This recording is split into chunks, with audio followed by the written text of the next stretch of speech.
Assalamualaikum warahmatullahi wabarakatuh. Di kesempatan kali ini saya Nova Dienwati dengan NIM 50120210019. Saya akan mempresentasikan tugas saya dengan judul Sistem Ekonomi dan Fiskal Pemerintahan pada masa Khulafa Ar-Rasyidin. Nah, yang pertama di sini adalah latar belakang. Di mana kita ketahui bahwa Khulafaur Rasyidin ini secara harfiahnya ialah para pemimpin yang memperoleh petunjuk, yang tidak lain ialah pengganti Rasulullah dalam kehidupan urusan kalangan muslimin. Nah, di mana kita tahu bahwasanya Khulafaur Rasyidin ada 4. Yang pertama Abu Bakar As-Siddiq, dan yang kedua Umar bin Khattab, yang ketiga Utsman bin Affan, dan yang keempat Ali bin Abi Thalib. Nah, kemudian di sini ada metode. Dalam pembuatan tugas ini, saya mengumpulkan bahan dari modul lewat peminjaman buku pada perpustakaan, serta mengambil modul dari sekumpulan jurnal-jurnal. Nah, setelah itu saya rangkum informasi, memilih perihal yang pokok saja, yang memfokuskan pada sesuatu yang penting-penting saja. Kemudian saya uraikan secara sistematis dari hasil rangkuman yang saya baca.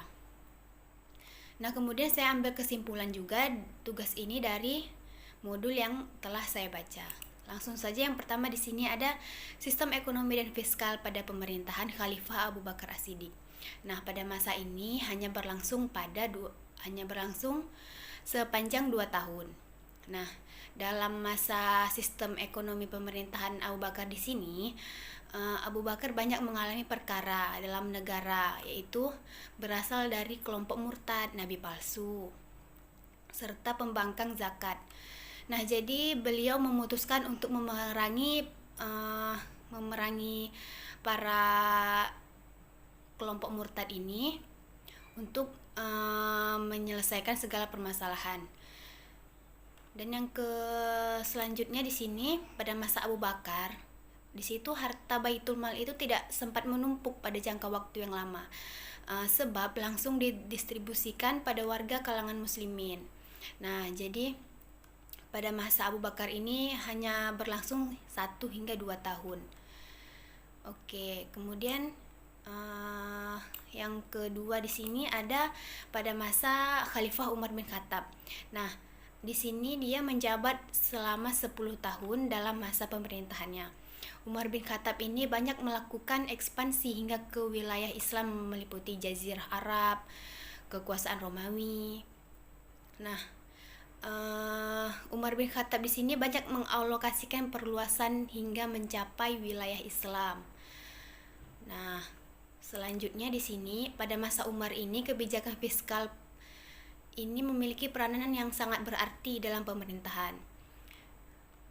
Kemudian ada pula yang jadi lembaga pengelola kebijakan fiskal di masa Umar, ialah Baitul Mal yang merupakan sesuatu lembaga yang mengendalikan pendapatan serta memantau hasil pendapatan juga pengeluaran negeri.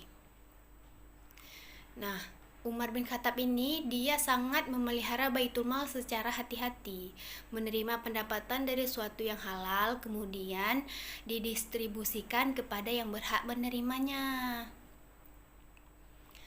Nah, yang kemudian di sini pada intinya kebijakan pada masa Umar ini tidak banyak memiliki kelemahan ya, tetapi juga terdapat kemajuan serta kesejahteraan rakyat pada masa itu.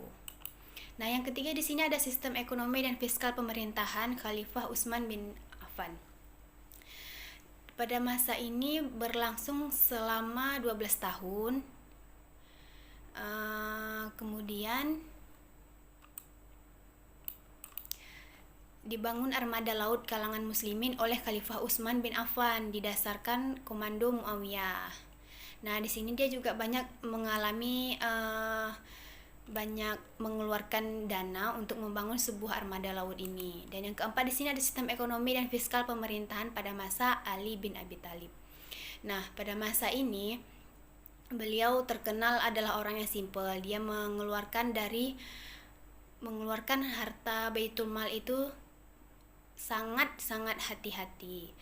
Kemudian pada kebijakan Khalifah Abi Thalib ini memiliki keistimewaan bahwa strategi dia dalam menyusun permasalahan administrasi itu sangat disusun dengan sehati-hati dan sedetail mungkin.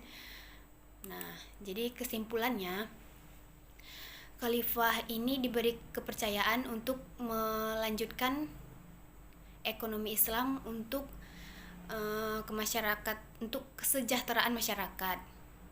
Nah, sekian dari saya. Terima kasih. Apabila ada kesalahan dan kekurangan, saya mohon maaf. Wabillahi taufik wal hidayah. Assalamualaikum warahmatullahi wabarakatuh.